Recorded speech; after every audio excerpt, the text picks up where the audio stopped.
The scream was faint, but to a father, it was enough to stop his heart. Retired Army veteran Mark Jensen sprinted down the school hallway, his German Shepherd Rex charging beside him, teeth bared and senses sharp. When he kicked open the classroom door, time seemed to freeze. His disabled daughter, Lily, stood trembling on her crutches, tears streaming down her face. While her teacher loomed over her, ruler raised, shouting words that cut deeper than any wound. The children sat in stunned silence. Rex growled, low, dangerous, protective. Mark's military instincts roared to life. This wasn't just a classroom anymore. It was a battlefield. And what he was about to uncover would shake the entire school to its core. Mark Jensen sat at the table, his coffee growing cold as he tied the straps on his daughter's small backpack. Across from him, 8-year-old Lily balanced herself on her crutches, a bright smile on her face that hid years of quiet pain. She had lost her leg in a car accident 2 years earlier, but she never lost her spirit. Ready for school, soldier? Mark asked with a grin. Lily saluted. Ready, sir. Rex, his loyal German Shepherd and former Army K-9 partner, barked once as if joining the salute. The three of them made quite a team, an old soldier, a brave little girl, and the dog who had saved them both more times than Mark could count. As they drove to school, Lily hummed along to the radio, her laughter filling the car. Mark watched her in the rearview mirror, pride swelling in his chest. Dropping her off, he waved goodbye, unaware that this would be the last peaceful morning for a long time. 2 hours later, the phone rang. A tense voice said, Mr. Jensen, please come to the school immediately. Mark's heart pounded as he gripped the steering wheel, his knuckles white. The voice on the phone had been trembling. Something was terribly wrong. Rex sat upright in the passenger seat, ears pricked, sensing his partner's unease. Within minutes, they pulled into the school parking lot. Mark didn't even turn off the engine before jumping out. The hallway echoed with faint laughter and the muffled sound of a teacher's voice. Sharp, commanding, almost cruel. As Mark and Rex drew closer, they heard it. A cry. A child's cry. His blood ran cold. He burst through the door of Class 4C, and the scene froze him in place. His daughter, Lily, stood shaking on her crutches, tears streaming down her face. In front of her, the teacher loomed with a wooden ruler in hand, her expression twisted in anger. You'll learn to stand on your own 2 feet. The woman snapped. The other children stared wide-eyed, some afraid, some even giggling nervously. Rex's low growl filled the silence. Every hair on his back stood on end. Rex, heel, Mark commanded softly, stepping forward. The teacher spun around, startled. Who are you? You can't just. But her words faltered as Mark's voice cut through the air, cold and controlled. I'm her father. The ruler trembled in the teacher's hand. Lily reached for her dad, sobbing. And in that moment, Mark Jensen knew. This wasn't just discipline. This was cruelty. For a moment, the classroom was silent, so silent that the ticking clock on the wall sounded deafening. Every pair of eyes watched as Mark stepped closer, his calm presence more terrifying than anger. Rex stood between him and the teacher, muscles tense, ears pinned back, a low rumble vibrating in his chest. The teacher tried to regain control, straightening her posture. Mr. Jensen, I was disciplining your daughter. She refuses to follow instructions. These children need structure.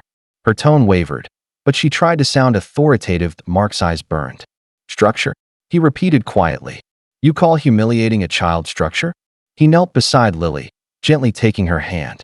There were faint red welts across her knuckles, marks that told a story no words could defend.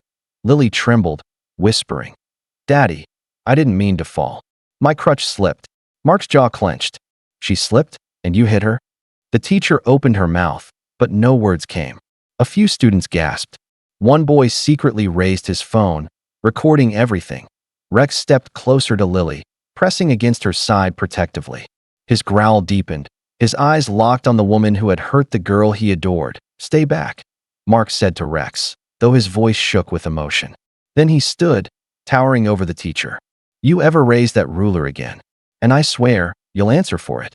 The ruler slipped from her fingers, clattering to the floor. The classroom had never been so still. The sound of the fallen ruler echoed like thunder in the stunned classroom. A moment later, the door swung open. The principal, a tall man in a navy suit, hurried inside, alarmed by the commotion. "What on earth is going on here?" he demanded. The teacher pointed a trembling hand toward Mark and Rex. "This man barged into my classroom with a dangerous animal. He threatened me." Mark didn't even respond. His focus was on Lily, who clung to his sleeve, trembling. But before the principal could speak, a timid voice rose from the back of the room. "Sir, that's not true." It was Sophia, one of Lily's classmates. Her hands shook as she held up her phone. "I recorded everything." The teacher froze. The color drained from her face. The principal took the phone, pressing play. The room filled with the teacher's own words, her shouting, her cruel tone, the sharp snap of the ruler. Gasps spread through the classroom. Mark stayed silent, his arm around Lily's shoulders. Rex sat beside them, calm but alert, eyes never leaving the woman who had hurt his girl. When the recording ended, the principal looked furious. "Miss Carter, you're relieved of duty effective immediately. Security will escort you out." The teacher stammered, I didn't mean," but it was too late. The truth was out. Justice had finally stepped into that classroom, led by a child's courage and a dog's unshakable loyalty. The hallway outside the classroom buzzed with whispers as teachers and students peeked from nearby doors. Mark carried Lily in his arms, her small fingers clutching his shirt. Rex walked beside them, eyes scanning every corner, still in protective mode.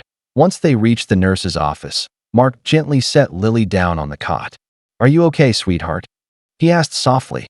She nodded, though her eyes glistened. "I'm sorry, Daddy. I didn't want to cause trouble." Mark's heart broke. "You did nothing wrong, Lily." "Nothing." He brushed a strand of hair from her face as Rex rested his head on her lap, letting her tiny hand stroke his fur. The nurse cleaned Lily's hands and whispered, "She's strong, but she's been through too much." Outside, the story was already spreading. Parents gathered in the hallway, their faces a mix of shock and anger. Someone had shared the video online, and within hours, it had gone viral. But Mark didn't care about the noise, the attention, or the outrage. All that mattered was his daughter, finally safe in his arms. Rex let out a quiet sigh. Curling up beside her, the war hero standing guard once again. 3 days later, the school gymnasium filled with parents, teachers, and students for a special assembly. The tension that once haunted the hallways had turned into a quiet determination for change. On stage, the principal stepped forward. "Before we begin," he said, his voice steady, "we owe an apology to a brave little girl, her father, and the loyal dog who reminded us what real courage looks like." The crowd turned as Mark walked in, holding Lily's hand. Rex trotted proudly beside them, wearing a small medal the students had made, a golden paper heart that read "Hero." When the applause started, it grew louder and louder until the whole gym echoed with it. Lily blushed, gripping her crutches tightly. She leaned into the microphone, her voice soft but steady. "My dad taught me to be brave," she said, smiling at Mark. "But Rex taught me to never give up." Tears glimmered in Mark's eyes. He knelt, patting Rex's neck. "You did good, buddy." As they left the stage together, father, daughter, and dog, the crowd stood in silence and awe. Sometimes the strongest soldiers are the ones who protect without words.